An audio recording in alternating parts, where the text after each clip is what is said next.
All welcome to our channel. ఈ క్లాస్లో వచ్చేసి మనము 7th క్లాస్కి సంబంధించిన సోషల్ బుక్లో మనము లాస్ట్ వీడియోలో మనం శ్రీకృష్ణదేవరాయల గురించి చూసాము కదా. ఈ వీడియోలో మనము గోల్కొండ కుతుబ్ షాహీల గురించి చూద్దాము. ఈ వీడియో కనుక మీకు నచ్చితే లైక్ చేయండి, షేర్ చేయండి, అలాగే సబ్స్క్రైబ్ కూడా చేయండి. అలాగే కాంపిటేటివ్ ఎగ్జామ్కి ప్రిపేర్ అవుతున్న వారందరికీ ఈ వీడియోని షేర్ చేయండి. అలాగే ఈ క్లాస్లో వచ్చేసి మనకు గోల్కొండ కుతుబ్ షాహీలు వారి పరిపాలన ఎప్పటి నుంచి ఎప్పటిదాకా జరిగింది చూద్దాము. 1512 నుంచి 1687 వరకు వీరి పరిపాలన జరిగింది. గోల్కొండ కుతుబ్ షాహీలది 1512 నుంచి 1687 వరకు జరిగింది. అలాగే వీరి వంశవృక్షము చూద్దాము. ఫస్ట్ వన్ కులీ కుతుబ్ షా, మొత్తం 7 ఉన్నారు వాళ్ళు. ఫస్ట్ వన్ కులీ కుతుబ్ షా, రెండవ వారు Jamsheed Quli, third one Ibrahim Qutub Shah, fourth one Muhammad Quli Qutb Shah, fifth one Muhammad Quli Qutb Shah, sixth one వచ్చేసి అబ్దుల్లా కుతుబ్ షా, సెవెంత్ వన్ వచ్చేసి అబుల్ హాసన్ తనిషా. వీళ్ళ పరిపాలనా వంశం గురించి చూద్దాము. వీరు ఎప్పుడెప్పుడు పరిపాలించారు అనేది. కులీ కుతుబ్ షా వచ్చేసి 1512 నుంచి 1543 వరకు. అలాగే జంషెడ్ కూలీ వచ్చేసి 1543 నుంచి 1550 వరకు. అలాగే ఇబ్రహీం కుతుబ్ షా వచ్చేసి 1550 నుంచి 1580 వరకు. అలాగే మహమ్మద్ కూలీ కుతుబ్ షా వచ్చేసి 1580 నుంచి 1612 వరకు. అలాగే మహమ్మద్ కుతుబ్ షా వచ్చేసి 1612 నుండి 1626 వరకు. అలాగే అబ్దుల్లా కుతుబ్ షా వచ్చేసి 1626 నుంచి 1672 వరకు పరిపాలించారు. అలాగే అబుల్ హాసన్ తనాషా వచ్చేసి 1672 నుంచి 1687 వరకు పరిపాలించారు అన్నట్టు వీరు. నెక్స్ట్ వీరు ఏం చేశారు?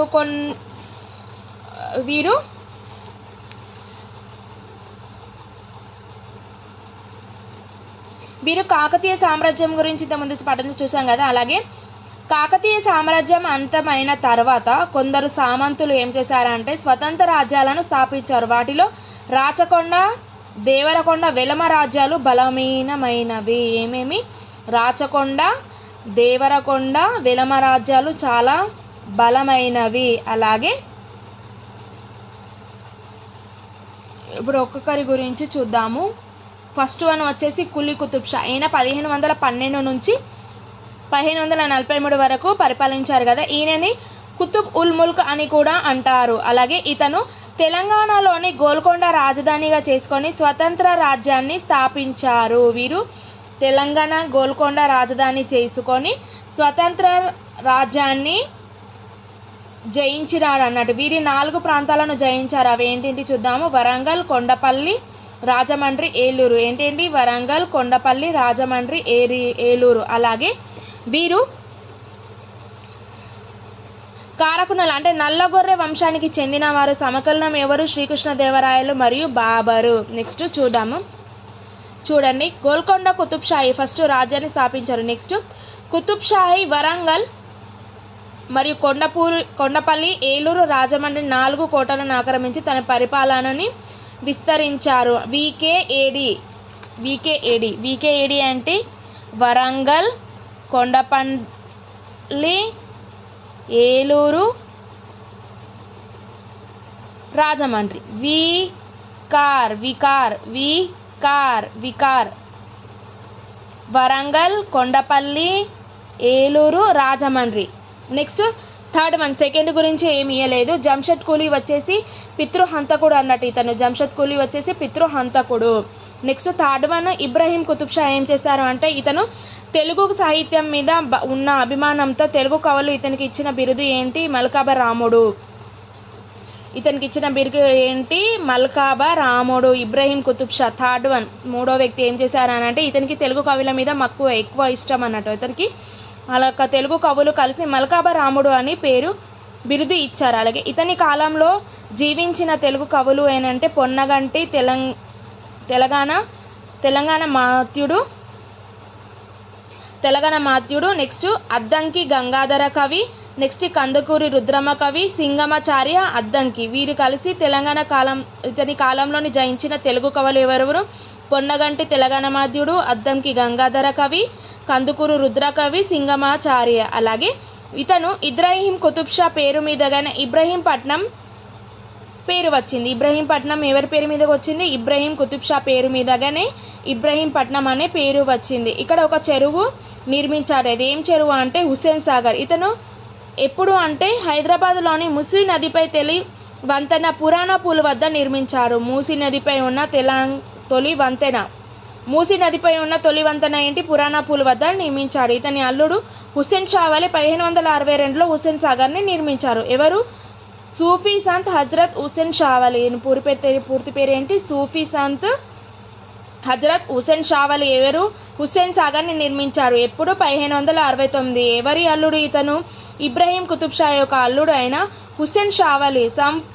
సూఫీ సంత్ హజరత్ హుస్సేన్ షా వలి వచ్చేసి 1562లో హుస్సేన్ సాగర్ని నిర్మించాడు. నెక్స్ట్ ఫోర్త్ వన్ ఎవరు? మహమ్మద్ కులీ కుతుబ్ షా. ఈయన స్వర్ణయుగంగా పిలుస్తారు. ఈయనని ఏమని పిలుస్తారు?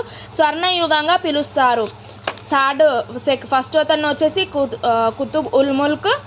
ఇబ్రహీం కుతుబ్ షాని వచ్చేసి మల్కాబరాముడు. మళ్ళీ ఫోర్త్ వన్ వచ్చేసి మహమ్మద్ కులీ కుతుబ్ షాని స్వర్ణయుగంగా పిలుస్తారు. ఇతను ఏం చేశారంటే భవన నిర్మాత. ఈయన 1580 నుంచి 1612 1580 నుంచి 1612 వరకు పరిపాలించారు అన్నట్టు.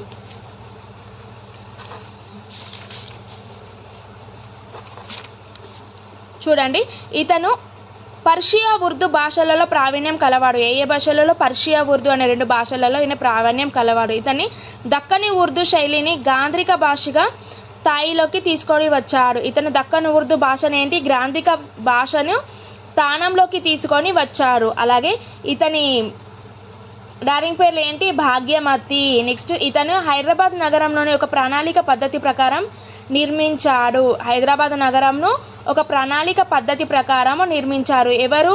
మహమ్మద్ కులీ కుతుబ్ షా వచ్చేసి హైదరాబాద్ నగరాన్ని పరిపాలించారు అన్నట్టు. అలాగే హైదరాబాద్ నగరం మరియు చార్మినార్ రూపశిల్పి ఎవరు అని అంటే మిర్మోహన్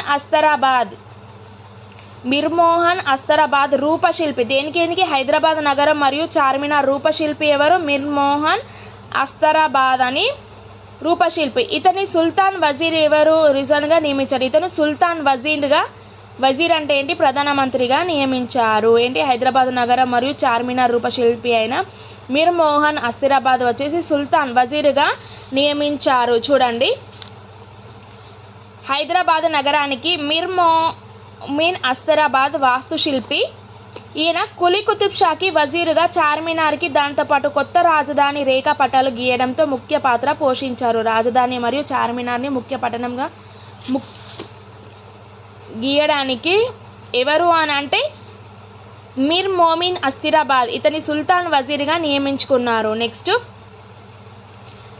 జామా మసీద్, మక్కా మసీదుని నిర్మించింది కూడా ఎవరు అని అంటే మహమ్మద్ కులీ కుతుబ్ షా. నెక్స్ట్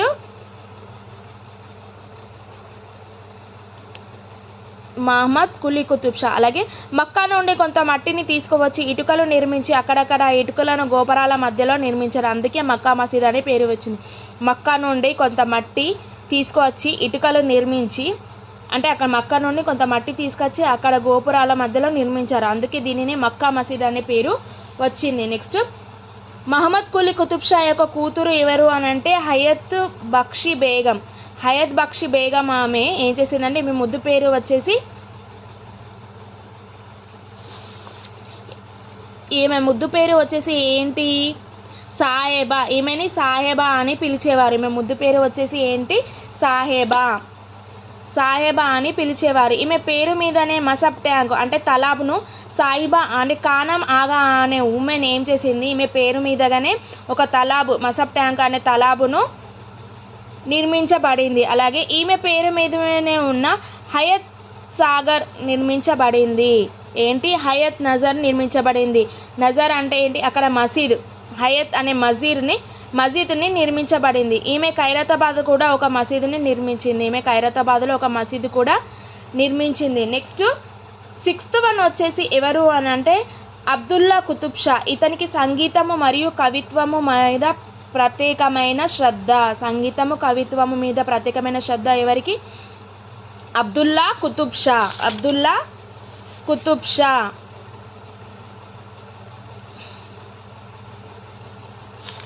అబ్దుల్లా కుతుబ్ షా. ఇతని కాలంలో జీవించిన వాగ్గేయకారుడు పదకవికర్త అయిన క్షేత్రయ్య. ఎవరు? పదకవికర్త అయిన క్షేత్రయ్య. ఇతనికి అసలు పేరు, ముద్దు పేరు ఏంటి అంటే వరదయ్య. వరదయ్య అని పేరు. ఇతను మువ్వ గోపాల పదాలను రచించారు. నెక్స్ట్ 7th వన్ వచ్చేసి అబ్దుల్ హసన్ తానాషా. అబ్దుల్ హసన్ తానాషా ఆయన సంవత్సరంలో పరిపాలించినట్టు 1672 నుంచి 1687. 16 ఇతను లాస్ట్. ఇతని యొక్క మంత్రులు ఎవరు అంటే అక్కన్న మాదన్న. తనిషా కాలంలో నేలకొండపల్లి గ్రామంలో జన్మించిన కంచర్ల గోపన్న ఖమ్మం జిల్లాలోని పాలవంచ ప్రాంతానికి చెందిన తహసీల్దారుగా పనిచేశారు. ఈయన ఎవరు అంటే రామదాసు అని కూడా అంటారు. ఈయన ఏమని అంటారు? రామదాసు అని కూడా అంటారు. ఎవరిని? కంచర్ల గోపన్న. అలాగే ప్రజల యొక్క ధనంతో భద్రాచలంలోని శ్రీరామ ఆలయంను నిర్మించారు. భద్రాచలంలోని శ్రీరామ ఆలయంను ఎవరు నిర్మించారు అని అంటే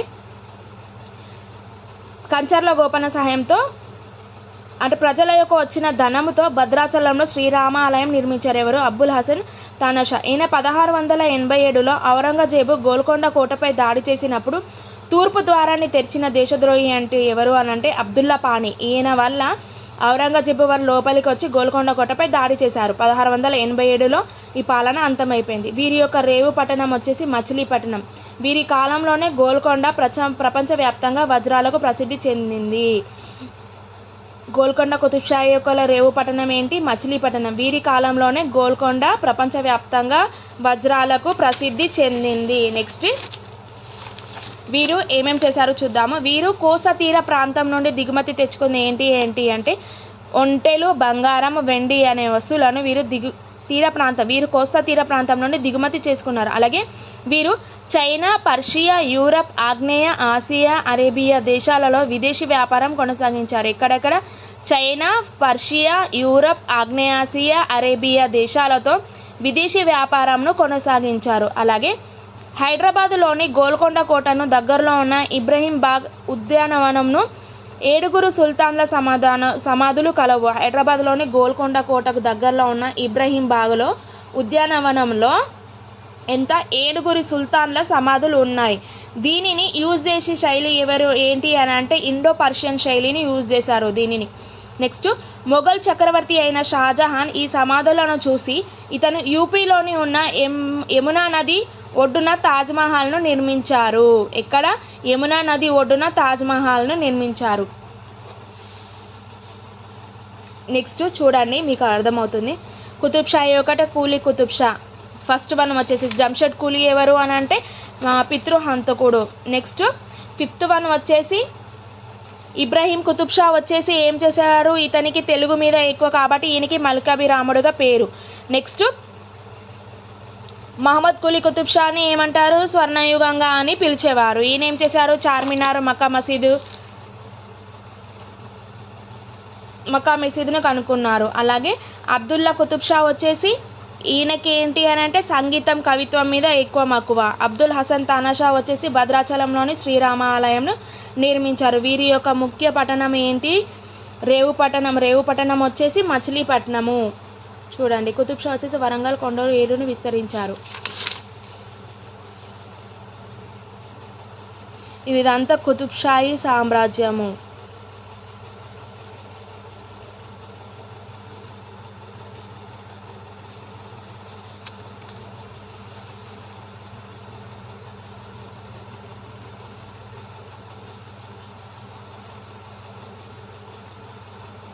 చూడండి, ఇబ్రహీం కుతుబ్ షా పాలనలో 1562లో హుస్సేన్ సాగర్ చెరువును నిర్మించారు.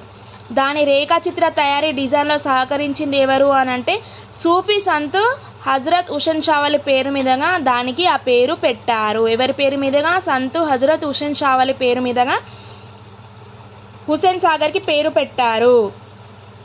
నెక్స్ట్ మరొక చెరువు, ఇబ్రహీంపట్నంకి దగ్గరగా ఉన్న మరొక చెరువు ఏంటి? పురాణా పూల్, పాత వంతెన అని కూడా చాలా ప్రఖ్యాతి చెందింది కదా.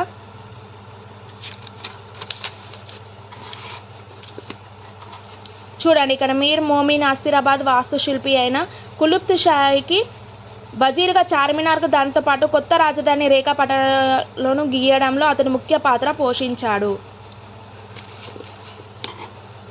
ఇగో ఇక్కడ చూడండి, హయత్ పక్షి బేగం మహమ్మద్ కులీ కుతుబ్ షా కూతురు.